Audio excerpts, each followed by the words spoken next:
Hello everyone, मैं बलदेव सिंह रंधावा।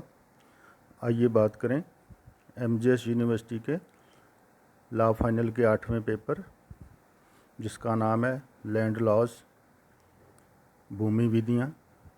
इसमें आपको 3 एक्ट्स पढ़ने हैं। यूनिट फर्स्ट और सेकंड में आपको पढ़ना है the Rajasthan tenancy act 1955, Rajasthan काश्तकारी अधिनियम 1955 फर्स्ट और सेकंड यूनिट में। थर्ड और फोर्थ यूनिट में आप पढ़ेंगे the Rajasthan land revenue act 1956, Rajasthan भू राजस्व अधिनियम 1956।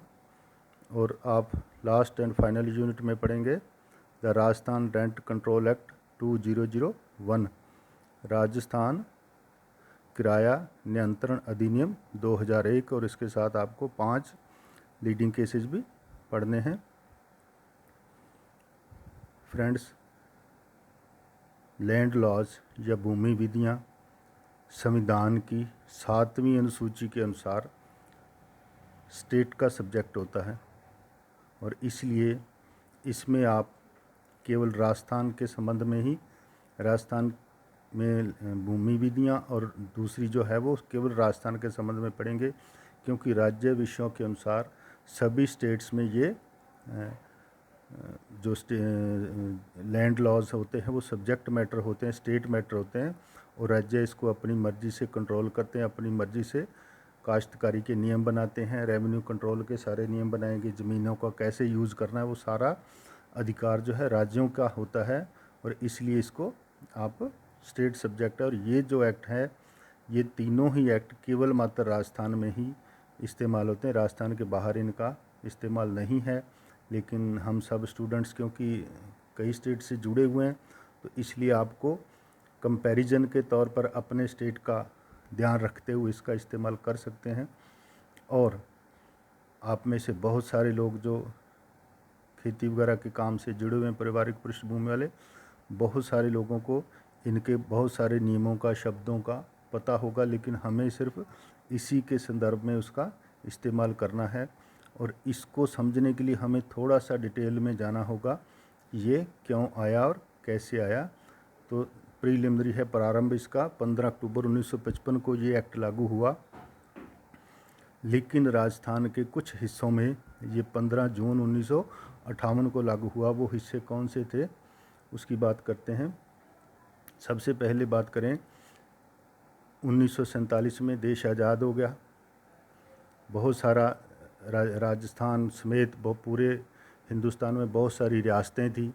राजस्थान में उस वक्त लगभग 19 रियासतें थी, जिनको आज हम ज़िले कहते हैं।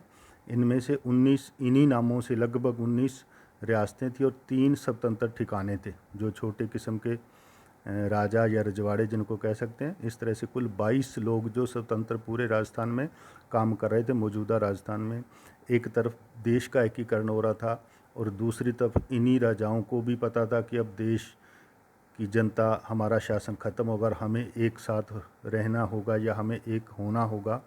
तो प्रारंभ जो हुआ राजस्थान, जिस वर्तमान रूप में हम राजस्थान को देख रहे हैं, ये राजस्थान 7 चरणों में, 7 स्टेप्स में मिलते मिलते इस तरह से जो वर्तमान राजस्थान हमें दिखता है नक्शे पर, वो 7 स्टेप्स में पूरा हुआ। जिन लोगों ने हिस्ट्री पढ़ी है थोड़ी बहुत उनको ध्यान होगा। तो सबसे पहले जो हुआ था फर्स्ट चरण में, 4 डिस्ट्रिक्ट्स मिले थे, जिसके आज 4 हैं, जैसे भरतपुर, करौली, अलवर और धौलपुर। उन 4 राजाओं ने सोचा कि हमें अब एक हो जाना चाहिए आने वाले समय के लिए, और उन लोगों ने पहला प्रयास किया। फिर इस तरह से करते करते 30 नवंबर 1950 तक लगभग राजस्थान एक हो चुका था, और 26 जनवरी को 1950 को लगभग राजस्थान का उद्घाटन हो गया। लगभग राजस्थान पूरा हो चुका था। कुछ को छोड़ के जो छूटा गया उसके बारे में जहाँ जो नियम लागू हुआ, अगर भीलवाड़ा दक्षिण की तरफ जाएं तो भीलवाड़ा का एक तहसील थी सिरोंज, जो प्रशासनिक दृष्टि से एमपी के बहुत नज़दीक पड़ रही थी और भीलवाड़ा से दूर थी। और दूसरी तरफ एमपी के ज़िले की एक तहसील थी सुनील टप्पा, जो भीलवाड़ा के नज़दीक पड़ती थी और एमपी से दूर थी।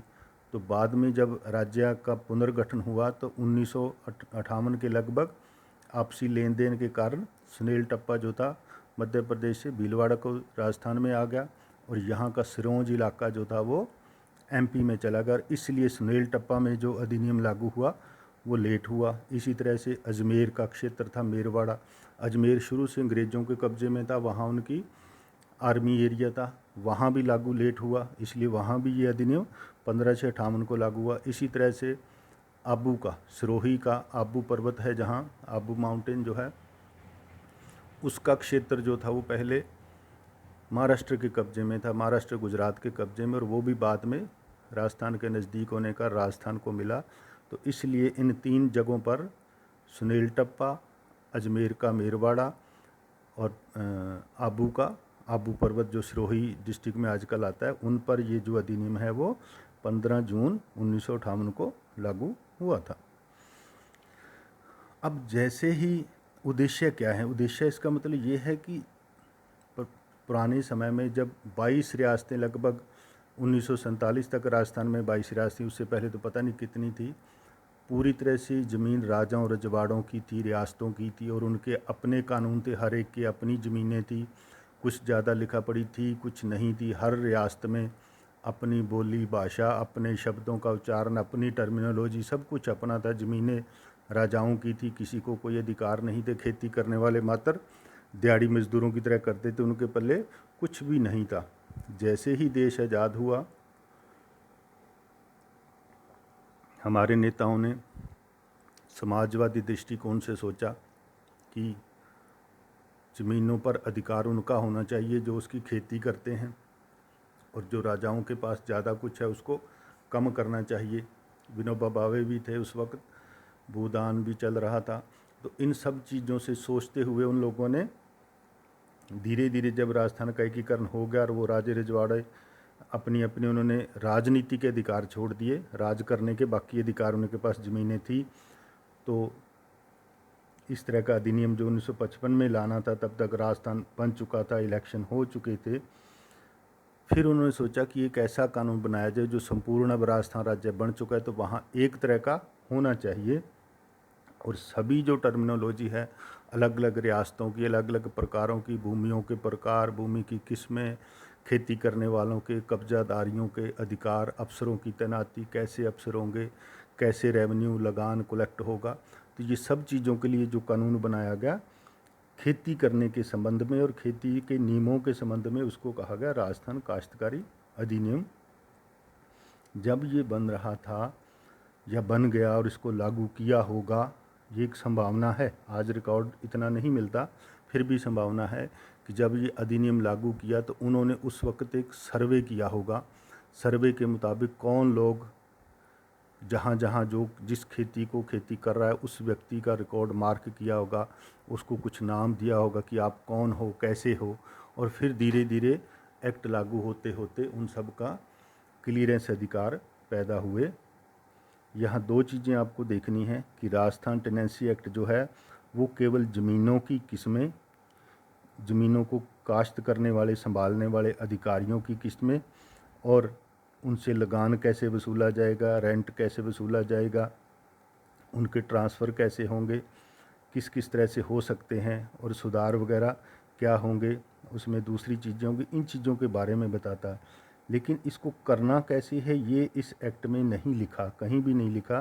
तो इनको करने का जो तरीका है वो अगला एक्ट है जो राजस्थान लैंड रेवेन्यू एक्ट 1956 आया, उसमें पूरी तरह से इसकी डिटेल है, उसमें अधिकारी बताए गए हैं, तरीके बताए गए हैं, सेटलमेंट है, रिकॉर्ड है, रेवेन्यू है, सर्वे है, कैसे किया गया, ज़मीनों के मार्किंग कैसे की गई, बुक्स कैसे बनेगी, नाम कैसे चेंज होंगे, क्लासिफिकेशन क्या होगा, वो सारी चीज़ें जो आपको पढ़नी है वो नेक्स्ट एक्ट जो है इसका। इसलिए दोनों को एक साथ पढ़ना है, लेकिन पहले को टर्मिनोलॉजी के हिसाब से समझना और दूसरे को प्रशासन की विधि से। आप कह सकते हैं कि जिस तरह से हमने आईपीसी या दूसरी विधियां सब्सटेंशियल लॉ के तौर पर पढ़ी थी और सीआरपीसी को हमने प्रोसीजर के तौर पर पढ़ा था, ये बिल्कुल वैसा ही है कि टेनेंसी एक्ट उसका सब्सटेंशियल पार्ट है, काफ़ी हद तक, पूरे नियम नहीं कह सकते, और बाकी का हिस्सा जो है लैंड रेवेन्यू जो उसका प्रोसीजरल पार्ट है, उसका प्रक्रिया विधि से संबंधित है। तो ये कैसे हुआ, जब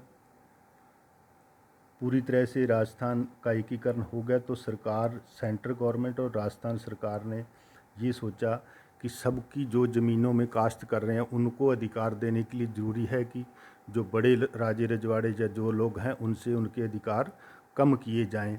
लेकिन ये कम नहीं हो सकता था क्योंकि संविधान में जो संपत्ति का अधिकार था वो आर्टिकल 31 के रूप में दर्ज था। तो सबसे पहले जो भारत सरकार ने पहले संशोधन में किया, संपत्ति के अधिकार को मूल अधिकारों की श्रेणी से हटाया गया और उस पर जो संविधान के आपने पढ़े होंगे जो कानून आए, जो केसेज आए थे, शंकरी प्रसाद का पहला आया, केशवानंद, फिर गोला गोलकनाथ आया और दूसरा आया, फिर केशवानंद भारती आया। तो उन सब में चलते चलते आखिर तक सुप्रीम कोर्ट ने ये तो कह दिया कि मूल अधिकार ख़त्म किए जा सकते हैं लेकिन मूल ढांचा नहीं ख़त्म किया जाता। वही केशवानंद का फेमस था, उसमें 31 को पूरी तरह से ख़त्म कर दिया। और भूमियों को ख़त्म करने के लिए पहले संविधान में 8 सूचियाँ थी, अनुसूचियाँ, तो भूमि अधिकारों को ख़त्म करके जो कानून बनाए गए उन कानूनों को एक नई सूची बना के 9th नंबर की संविधान की उसमें डाल दिया। उसका मतलब ये है कि जो नई सूची में डाले गए कानून हैं उनको सुप्रीम कोर्ट रिव्यू नहीं कर सकता, यानी ऐसे कुएं में डाल दो जहाँ से वो निकल नहीं सकेंगे। इस तरह से पूरे भारत के सभी तरह से जमींदारी, जागीरदारी, भूमि उन्मूलन के जो रिवॉल्यूशन के एवोल्यूशन जो कानून है वो बना के नवी सूची में डाल दिए गए। उसी पर जो फेमस केसेज हुए थे वो थे। उसके साथ उन्होंने आर्टिकल 13 में भी संशोधन किया कि संशोधन को कानून नहीं माना जाएगा। ये भी आप उसमें पढ़ सकते हैं डिटेल से, कभी टाइम मिले। फिर आता है, अब ये चीज़ें हुई तो कैसे हुई। उन्होंने इस तरह से करते हुए धीरे धीरे जो सबसे बड़े राजा होते थे, रजवाड़ा जो एक रियासत का राजा है, उसने अपने बड़े लोगों को ज़मीनें दे दी कि आप पूरी ज़मीन संभालो। काफ़ी गांव, 2, 4, 5, 10 गांव, उसको जागीरदार कहा जाता था। तो वो बड़ा आदमी होता काफ़ी, वो उसको आगे जो ज़मीन वो खुद संभालता नहीं, फिर एक अपने आदमी को आगे नियुक्त करता जिसको इजारेदार या ठेकेदार कहा जाता। वो काश्तकारों से कहता ये लाओ, लगान लाओ, जैसे लगान फिल्म में देखा, तो बार बार उनको तकाजा करता जिसका नाम रिकॉर्ड में या कागज़ों में इजारेदार या ठेकेदार दर्ज होता होगा। इसी तरह से एक बिस्वेदार प्रथा थी छोटी, वो एक छोटे किस्म का व्यक्ति जिसको राजा कभी खुश होकर 2, 3 या एक आध गांव दे देता, उसको बिस्वेदार कहा जाता। और इन्हीं के आगे, दोनों के बिस्वेदार या जागीरदारों के आगे नंबरदार या इजारेदार या ठेकेदार होते थे। पंजाब में नंबरदार आज भी लागू है। आप जमाबंदी पंजाब वाले देखेंगे तो वहाँ नंबरदार शब्द मिल जाएगा। जो किसी एक गांव में कई नंबरदार होते हैं जो अपने हिस्से की ज़मीनों से, अपने शेयर वाली ज़मीनों से जो रेवेन्यू कलेक्ट करके सरकार को पहुंचाते हैं और सरकार उनको उसमें से कमीशन देती है और वो एक तरह का वहाँ लोक अधिकारी भी रहता है। लेकिन राजस्थान में नंबरदारी प्रथा अब ख़त्म कर दी गई है, यहाँ नहीं चलती।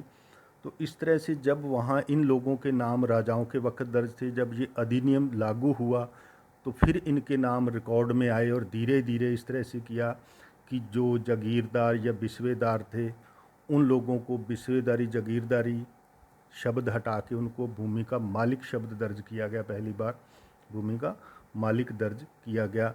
और जो खेती कर रहा था उससे पूछा गया कि आप कौन हो, तो वो कहता कि मैं तो इससे लेकर खेती कर रहा हूँ, तो उसको वहाँ काश्तकार दर्ज किया गया या गैर खातेदार या खातेदार के नाम से उसको दर्ज किया गया।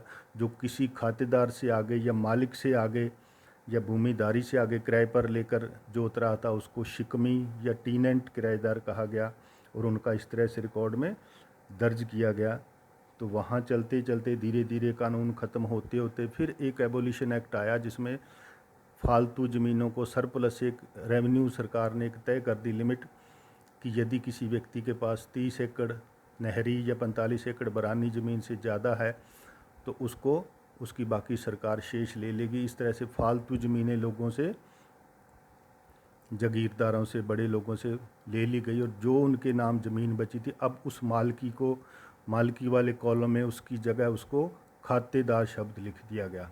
तो इस तरह से वो मालिक से, जागीरदार से मालिक बने, मालिक से खातेदार बन गए और आज वो खातेदार ही के रूप में ही दर्ज हैं। तो आज देखा जाए तो आज राजस्थान में भूमि होल्डर की, जो कोई होल्ड करता है ज़मीन को, उसको होल्डर कहा जाएगा, अविदारी कहा जाएगा। और दो ही किस्में आज की जमाबंदियों में आपको मिलेगी, खातेदारी और गैर खातेदारी। तो खातेदारी राइट्स जो हैं वो सबसे अच्छे राइट्स माने जाते हैं। उसमें तमाम तरह की उसको प्रॉपर्टी को ट्रांसफ़र करने के अधिकार, प्रॉपर्टी के अधिकारों को ट्रांसफ़र करने के अधिकार रहते हैं। गैर खातेदारी को केवल मात्र उस ज़मीन को काश्त करने या कुछ लिमिटेड राइट्स ही रहते, उससे ज़्यादा राइट्स उसको नहीं रहते। जी आप सेक्शन 14-15 में पढ़ेंगे। तो इस तरह से करते करते अधिकार कैसे चेंज हुए ये आपको पढ़ना है। शुरुआती में ही सेक्शन 14, 15, 17 में आप पढ़ेंगे कि अधिकार कैसे ट्रांसफ़र हुए और कैसे चले। फिर आता है कुछ छोटे छोटे शब्द हम और जानकारी करें। उसी वक्त कायदे कानून नहीं थे। 1949 में एक टेरिटोरियल डिवीज़न ऑर्डिनेंस लाई सरकार, जिसमें तहसीलदारों की नियुक्ति की गई, कुछ एसडीएम वगैरह नियुक्त किए गए संभालने के लिए, क्योंकि उससे पहले तो रियासतें अपने अपने काम करती थी, अपने अपने संभालती थी।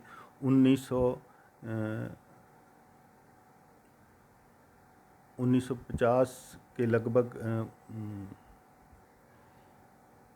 बीकानेर रियासत भी लगभग 30 नवंबर को राजस्थान में शामिल हो गई थी। फिर आता है खसरा, एक शब्द आता है। तो खसरा का मतलब एक बुक से रखा गया, एक रजिस्टर से रखा गया खसरा, गिरदावरी, जिसमें ये नोट किया जाता है कि उस ज़मीन पर उस सीजन में क्या फसल बोई गई है। तो गिरदावरी उसको कहा जाए। गिरदावरी मीन पटवारी जाएगा और उसके साथ गिरदावर, जिसको RI या कानून को कहा जाता है, दोनों जाएंगे और उस ज़मीन में ये देखेंगे कि उस सीजन के लिए उसमें कौन सी फसल बोई गई है, उसको दर्ज किया जाएगा, जिसको गिरदावरी कहते हैं। और ये आमतौर पे 6-6 महीने में बाद फसल बदल जाएगी, तो इसलिए गिरदावरी कहा जाएगा। खतौनी का मतलब होता है किसी चीज़ को लिख देना, खता देना। अक्सर पुराने बनिए जो अपनी बहियों में लिखते थे तो उसको लिखने की भाषा को खतना कहते थे, कि खत दिया मैंने, इसमें खता दिया, तो दर्ज करने को खतौनी कहा जाएगा। और आजकल जो चल रही है वर्तमान में केवल जमाबंदी है, उसी में सारा कुछ आ जाता है। तो बाकी रजिस्टर अब कम हो गए हैं काफ़ी हद तक। टेरिटोरियल डिवीज़न एक्ट में जो बनाया था ऑर्डिनेंस, उसमें SDM और तहसीलदारों की नियुक्ति की गई थी। कलेक्टर भी शब्द उसमें आया, बाकी एक्ट बाद में आए। फिर आप इसमें पढ़ेंगे कि इसमें जितने अधिकारी दिए गए हैं वो अधिकारी एग्जीक्यूटिव अफसर हैं। आपने देखा होगा सेक्शन 22, 20, 21 और 22 CRPC में जो आपने कार्यपालक मजिस्ट्रेट पढ़े थे, वो यही अधिकारी हैं जो कि सारे यहाँ सरकार के अधिकारी हैं, और सरकार उनको इन कामों में भी लेती है सामान्य तौर पे। राजस्थान में इन अधिकारियों को, जो कलेक्टर लेवल के नीचे वाले हैं, वो सारे RAS होते हैं, राजस्थान एडमिनिस्ट्रेटिव सर्विस के अधिकारी। पंजाब हरियाणा में वो PCS सिविल लेवल के होते हैं। और कलेक्टर और उससे ऊपर वाले जो IAS हैं, इंडियन एडमिनिस्ट्रेटिव सर्विस से आए हुए अफसर होते हैं। तो इस तरह से ये काम करते हैं। ये भी आपको ध्यान रखना है कि जो अधिकारी जो दिए गए हैं वो सारे CRPC की सेक्शन 20, 21, 22 वाले ही यहाँ काम कर रहे हैं। तो इस तरह से ये छोटी छोटी चीज़ें जो आपको पहले जाननी ज़रूरी थी, इन पे हमने बात की। आइए अब आगे चलते हैं, इसको अब पढ़ते हैं सीरीज़ वाइज। तो नंबर 1 का हमने उद्देश्य कर लिया, इसका कारण कर लिया कि एक्ट लाने का कारण क्या था। और सेक्शन 3, 4, 5, 2, 3, 4 इसमें रिपील कर दी गई हैं। सेक्शन 5 में डेफिनेशंस पढ़नी है जो लगभग 45 हैं, और आपको ये लगभग सारी आनी चाहिए इसकी टर्मिनोलॉजी को समझने के लिए। तो एग्रीकल्चर वर्ष, जिसको कृषि वर्ष कहते हैं, ये 1 जुलाई से शुरू होता है, जब पटवारी तहसीलदार लोग अपने कारोबार शुरू करते हैं, नए खाते जोड़ते हैं। जिस तरह से फाइनेंस ईयर 1 अप्रैल से शुरू होता है, उसी तरह से एग्रीकल्चर ईयर राजस्थान में 1 जुलाई से शुरू होगा। ये राजस्थान के बारे में केवल बात होगी। फिर आता है ग्रूव होल्डर। ग्रूव मीन उपवन, ऐसी भूमि जो जंगल नहीं है लेकिन छोटे जंगल के रूप में विकसित हो गई है, जिसमें वृक्ष या तो खुद उग गए या इस तरह से लगा दिए गए हैं कि कुछ समय के बाद वो ज़मीन खेती के लायक नहीं रहेगी। हमारे जो किन्नों वगैरह के बाग लगते हैं वो इस श्रेणी में इसलिए नहीं आएंगी कि अगर वहाँ खेती होती रहेगी तो वो नहीं आएंगी। अगर खेती बंद हो गई तो फिर वो उपवन की श्रेणी में आ सकते हैं, और जो उनका मालिक या उनको होल्डर करेगा उसको ग्रूव होल्डर कहा जाएगा। इम्प्रूवमेंट, हर काश्तकार, हर टीनेंट या होल्डर को अधिकार है कि वो अपनी ज़मीन जो उसको मिली हुई है एग्रीकल्चर पर्पज़ वाली, उसको वो सुधार कर सके, और सुधारों में शामिल है उसको लेबलिंग करना, फसलों के लिए ऊंचाई करना, मेड़ वगैरह बनाना, पानी की खालियाँ, पानी की डिग्गी, वो सब चीज़ें उसमें सुधारों में शामिल है। फिर आता है लैंड। लैंड में केवल कृषि योग्य भूमि शामिल है। ऐसी ज़मीनें, यहाँ एक चीज़ आप और जानें कि जब ये एक्ट लागू हुआ तो एक प्रिजम्पशन की गई, उपधारणा की गई कि राजस्थान में केवल राज्य सरकार ही ज़मीनों की स्वामी होगी, ज़मीनों की मालिक केवल मात्र राज्य सरकार होगी, और बाकी सभी लोग जो हम सोचते कि हम इसके मालिक हैं, मैं दारी हूँ, हम कुछ भी उसके मालिक नहीं, हम सिर्फ उस पर कुछ अधिकार रखते हैं जो सरकार ने हमें दिए हैं। वो चाहे खातेदारी अधिकार हों, चाहे गैर खातेदारी हों, चाहे शिकमी हों, चाहे उपशिकमी हों, चाहे हमें पट्टा मिला हो, तो इस तरह के वो अधिकार हैं। तो लैंड का मतलब यहाँ आता है कि कृषि योग्य ज़मीन, चाहे वो कृषि उस पर सालाना होती हो, रेगुलर होती हो, या सिंगाड़े या कमल गट्टा की खेती के लिए पानी में डूबी भी हो, जिसमें इस साल में 1 या 2 बार फसल आए, वो सारी ज़मीनों को खेती की ज़मीन कहा जाएगा। तो आता है शब्द टीनेंट, अभिदारी या काश्तकार। इसका मतलब वो व्यक्ति है जो किसी ज़मीन पर किसी अधिकार के रूप में, जिसका किसी ज़मीन पर कब्जा है और वो सरकार को लगान देता है। अब यहाँ 2 चीज़ें हैं, लगान कहते हैं रेंट को, और रेवेन्यू कहते हैं भू राजस्व को। लगान जो है वो किराए के रूप में है, रेवेन्यू जो है वो टैक्स के रूप में है। रेवेन्यू सरकार को जाएगा, और वो इसलिए जाएगा कि हमारा उस ज़मीन में कोई इंटरेस्ट है। जैसे हम अभिदारी हैं, हम खातेदार हैं, गैर खातेदार हैं, शिकमी हैं या मालिक हैं, उस नाते हमें सरकार को मामूली टैक्स देना होगा, जिसको पंजाब हरियाणा में मामला सामान्य शब्दों में कह देते हैं। वो रेवेन्यू होता है जो सरकार को जाएगा। और टीनेंट जो है वो लगान है, वो उस होल्डर को लेगा जो उससे आगे काश्त करता है। अगर वो खुद काश्त करते तो किसी को नहीं देना, लेकिन किसी होल्डर ने अपनी ज़मीन किसी और को आगे सब टीनेंट दे रखी है, वो उसको पैसा देता है सालाना या फसल के रूप में, और उसको लगान कहा जाता है। जिस तरह से आम अक्सर लोग जो अपनी ज़मीन की खुद खेती नहीं करते, आगे हिस्से पर या ठेके पर देते हैं, तो वो उसका लगान कहलाता है। फिर आता है ट्रेसपासर, अतिक्रमी, जो बिना किसी अधिकार के किसी सरकारी ज़मीन चाहे खाली पड़ी हो या कैसी हो, उस पर अतिक्रमण करता है तो उसको अतिक्रमी कहेंगे। और जो किसी लीगल ऑथोराइज मालिक या किसी अधिकारी को भी उस ज़मीन में घुसने से, एंट्री करने से रोकता है, उसको भी अतिक्रमी कहा जाएगा। पिछले दिनों आपने एक टीवी पे समाचार सुना होगा, एमपी में कुछ लोगों ने सरकारी ज़मीन पर खेती कर रखी थी, तो सरकार के लोगों ने जाकर जेसीबी से उनकी खेती को नष्ट किया, और फिर वहाँ औरत ने आग लगाने की कोशिश की और काफ़ी हो हल्ला हुआ था। लेकिन वो कानूनी दृष्टि से वो अतिक्रमी माने जाएंगे, क्योंकि बिना अधिकार के वहाँ वो लोग शामिल थे। तो ये जो सेक्शन सी, ये 5 की सब सेक्शन तक आती हैं। इसके आगे सेक्शन सीधी चैप्टर 2 में शुरू होती हैं, क्लासेज ऑफ टेनेंट्स, काश्तकारों की अभिदारियों की किस्में। तो सेक्शन 14, 15, 17 में आप पढ़ेंगे, जो हम ऊपर डिस्कशन कर चुके हैं। फिर आता है लैंड्स ऑन विच खातेदारी राइट्स डू नॉट एक्रू।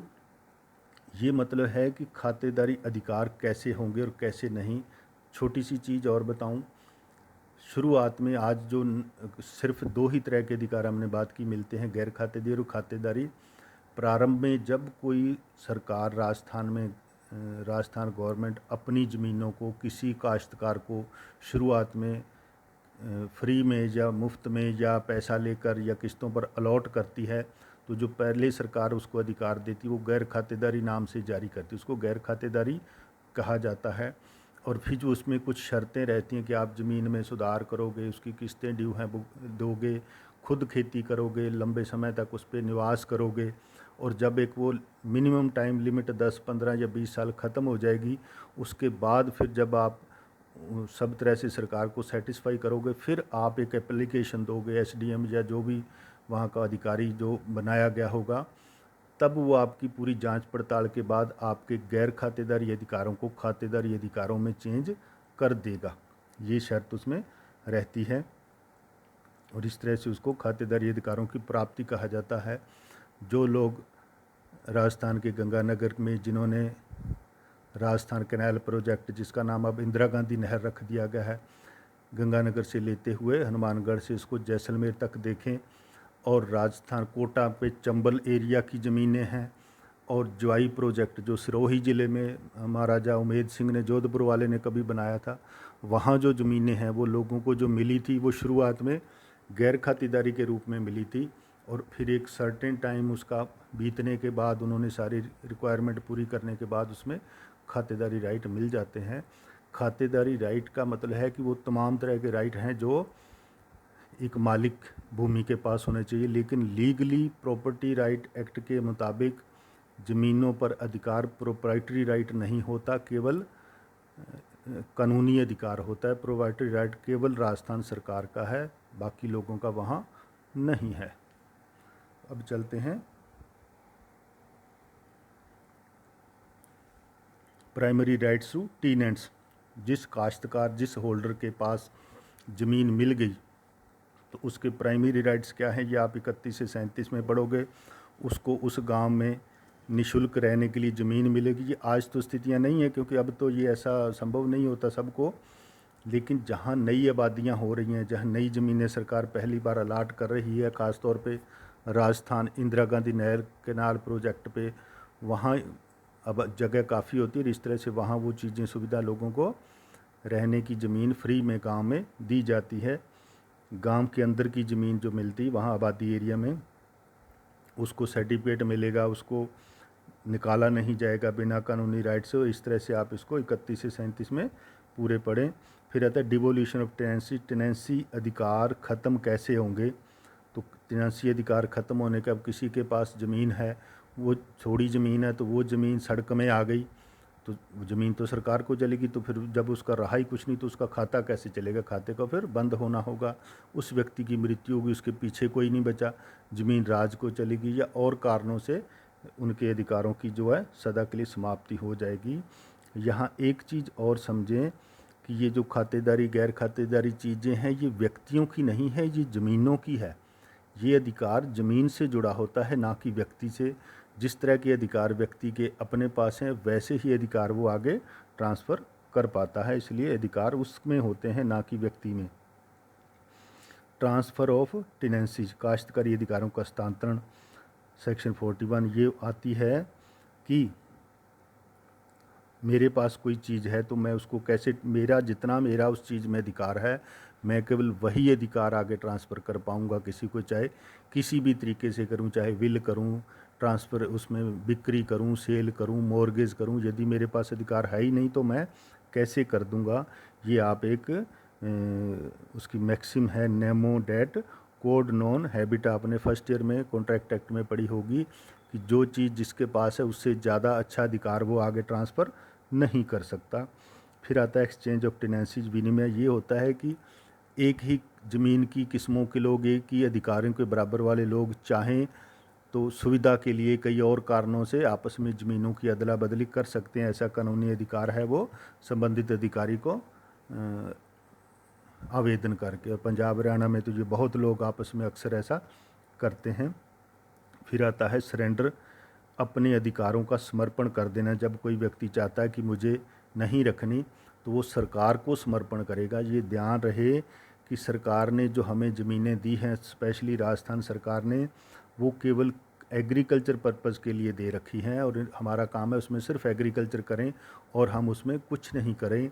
और यदि हम किसी चीज़ वजह से उसको नहीं रखना चाहें तो हम सरकार को वापस सरेंडर कर देंगे, और वहाँ से हमें कुछ उसका मुआवजा मिले या ना मिले, क्योंकि सरकार ने एक तरह से हमें लगभग ग्रांट के तौर पे फ्री में दी थी। बहुत कम पैसा अगर लिया है तो लेती है सरकार। फिर आता है अबैंडोनमेंट, काश्तकारी अधिकारों का त्याग, ये सेक्शन 60 में है। तो यदि कोई अपने अधिकारों का त्याग करना चाहे, वहाँ समर्पण था, ये त्याग है।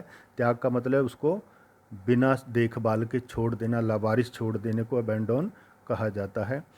And extension of tenancy. जब ऐसी स्थिति आएगी तो उनको ये पता चलेगा कि इस व्यक्ति का या तो कोई वारिस बचा नहीं या ये देख संभाल नहीं करता, तो एक उचित रिपोर्ट के बाद उसके अधिकारों को एक्सटेंट कर दिया जाएगा, यानी उस रिकॉर्ड से, ज़मीनों के रिकॉर्ड से उसका नाम ख़त्म कर दिया जाएगा। फिर आता है इम्प्रूवमेंट, काश्त भूमि में सुधार।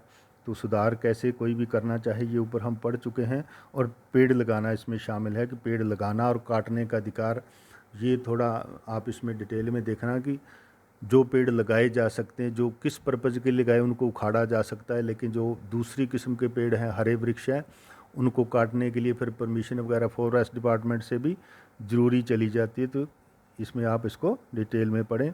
फिर आता है ग्रूव होल्डर्स, जो हमने पहले ग्रूव होल्डर पढ़ा, उसी के यहाँ अधिकार डिटेल में दिए गए हैं, वो कब रहेगा, कितना करेगा, किस तरह से उसको करेगा। फिर आती है unit second, grounds for ejectment of tenants. अब ये जो सभी तरह के काश्तकार हैं, जो होल्डर हैं ज़मीनों के, उनकी अपनी ज़मीन से बेदखली या निकाला कैसे जाएगा। तो इसका मतलब ये है कि किसी व्यक्ति को जो किसी विधिपूर्ण तरीके से, जिसको लाफुल तरीके से या किसी अधिकारों के तहत कोई ज़मीन पर बैठा है, बिना उचित कारण या बिना उचित कानून का इस्तेमाल किए उसको इजेक्ट नहीं किया जाए, ये नेचुरल जस्टिस कहता है। तो इसमें अगर उसको निकाला जा रहा है तो वो कोर्ट में जाके, यहाँ रेवेन्यू कोर्ट में जाना होगा, रेवेन्यू कोर्ट में जाके वो ऑर्डर 39 रूल 1-2 जो हमने सीपीसी में पढ़ा था, उसके अगेंस्ट वो स्टे की मांग, टेम्परेरी इंजेक्शन की मांग कर सकता है और फिर फाइनल परमानेंट इंजेक्शन की मांग भी कर सकता है। तो उसको जो राइट्स दिए गए हैं वो सारे 169 से 188 तक दिए गए हैं। 88 में प्रोविज़न है कि उसको इंजेक्शन मिलेगा, टेम्परेरी इंजेक्शन, और परमानेंट इंजेक्शन मिलने की संभावना या प्रोसीजर बताया गया 188 में। फिर आता है कि यदि ज़मीनों पर कुछ ज़्यादा चीज़ें हो जाएं, ज़्यादा गड़बड़ हो जाए, या सरकार को पता चले कि ये होल्डर किसी गलत नीयत से बैठा है, तो सरकार या दूसरे व्यक्ति उस पर रिसीवर अपॉइंट कर सकते हैं या ऐसी डिक्लेरेशन कर सकते हैं 212 में। फिर आता है कि यहाँ रेवेन्यू कोर्ट्स की प्रोसीजर क्या रहेगी, बता दिया, ज़्यादा यहाँ नहीं था। ऑफिसर वही होंगे जो अगले एक्ट में, लैंड रेवेन्यू एक्ट में होंगे, लेकिन यहाँ प्रोसीजर बताई गई है कि ऐसी ज़मीनें जो एग्रीकल्चर से संबंधित, यहाँ केवल बात एग्रीकल्चर या टेनेंसी से संबंधित है, ऐसी ज़मीनें जो एग्रीकल्चर टेनेंसी से संबंधित हैं, उनके बारे में कैसे प्रोसीजर होगा और कितनी कोर्टें होंगी, कौन सी कोर्ट्स हो सकें। तो ये 216 से लेकर 221 तक में बताई गई हैं कि हायरार्की का मतलब होता है एक पोस्ट के अकॉर्डिंग होना। तो सबसे नीचे जो है वो तहसीलदार होगा, तहसीलदार के ऊपर एसडीएम होगा, असिस्टेंट कलेक्टर भी हो सकता है, एसडीएम के ऊपर कलेक्टर होगा, कलेक्टर के ऊपर डिविजनल कमिश्नर जो लगभग डिवीज़न पे 4-5 ज़िलों पे बैठता है, और उसके ऊपर फिर रेवेन्यू बोर्ड होगा। रेवेन्यू बोर्ड राजस्थान में एग्रीकल्चर ज़मीनों के संबंध में सबसे बड़ी अदालत है, जिसका ऑफिस अजमेर में है, तो उसको रेवेन्यू बोर्ड कहा जाता है। वो रेवेन्यू के मामलों में हाई कोर्ट है या सुप्रीम कोर्ट है राजस्थान का, जो सबसे ऊंची अदालत है रेवेन्यू के मामलों में। और उसके बाद फिर जो भी मैटर है अपील के रूप में या रिट के रूप में हाई कोर्ट में जा सकता है, लेकिन ज़्यादातर मामले रेवेन्यू बोर्ड के हैं, और रेवेन्यू बोर्ड ही सबसे सर्वोच्च अदालत है रेवेन्यू मामलों की। तो इस तरह से इनकी हायरार्की बताई गई है। अपीलें करनी है, किन मामलों में करनी है, क्यों करनी, ये लिस्ट दे रखी है कि टेनेंसी से, टेनेंसी अधिकारों से इजेक्टमेंट के, उसको बेदखल किया, लगान ज़्यादा मांगा, दूसरा मांगा, उसका ट्रांसफ़र गलत कर दिया, नहीं किया, उसके अधिकारों में कटौती की। तो ये सारी चीज़ें जो हैं वो सेक्शन 222 से 228 में बताई गई कि इनकी अपीलें कब, कहाँ और किस अदालत में कितने समय में होनी है। फिर आता है रिव्यू। रिव्यू का मतलब है पुनर्विलोकन। रिव्यू वही अदालत करती है, जो कोई अदालत फैसला करती है वही अपने फैसले को उस प्रार्थी ने आवेदन दोबारा करता है, साहब इसमें कोई गलती, ऐसी गलती रहेगी जो मुझे पहले पता नहीं, मैं एविडेंस बच गई, मेरा कोई डॉक्यूमेंट है, आप उसको देखें अच्छी तरह से और इस मामले को एक बार दोबारा देख लें, रिव्यू करें। व्यू मतलब देखना, दोबारा देख लें, उसको रिव्यू कहा जाता है। और ये वो अदालत जिसने फैसला दिया, एसडीएम हो, आरएए हो, कलेक्टर हो, वो भी देख सकती है, और रेवेन्यू बोर्ड भी इसमें देख सकता है। सामान्यतः वही अदालत देखती है। फिर आता है रिवीजन, पुनरीक्षा। यहाँ केवल रिवीजन की पावर रेवेन्यू को मामलों में केवल रेवेन्यू बोर्ड को दी गई है और किसी को नहीं। सीआरपीसी में आपने पढ़ा था कि वो सेशन कोर्ट और हाई कोर्ट को दी गई थी और सिविल मामलों में केवल हाई कोर्ट को दी गई थी। यहाँ भी केवल बोर्ड को दी गई है। रेफरेंस का मतलब है कि जब मामला किसी छोटे अधिकारी के सामने आएगा और उसको लगेगा कि मुझे इस पर निर्देश प्राप्त करना चाहिए तो उसको रेफरेंस कहा जाता है।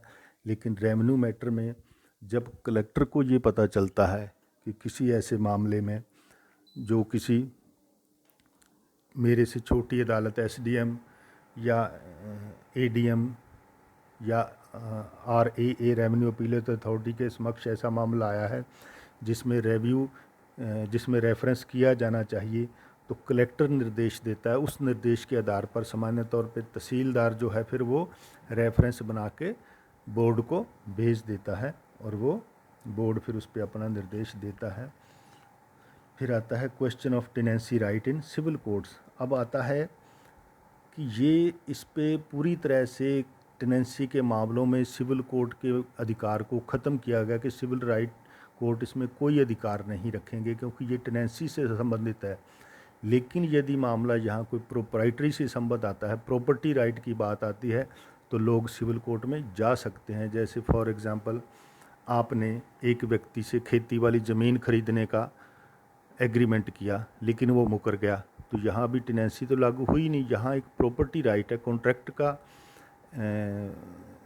अवॉयलेशन हुआ, तो इसलिए यहाँ सिविल कोर्ट में जाया जा सकता है।